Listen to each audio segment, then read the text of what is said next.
So to make all this work, I had to add two new view pages and two new controller pages. I had to add the contact page, which very similar to what the book page is, with just a little extra.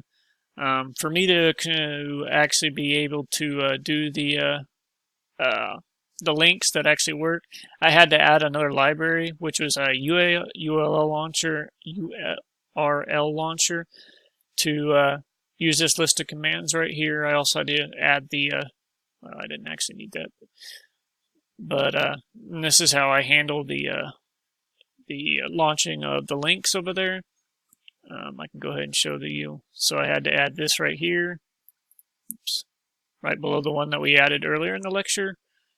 In the controller, it goes ahead and once you press add down here, it will send you to the edit page, similar to what it does in the lectures, and it can delete it. So then you can go to the edit page, very similar to what the other one is. It just changes the text red up here, right there.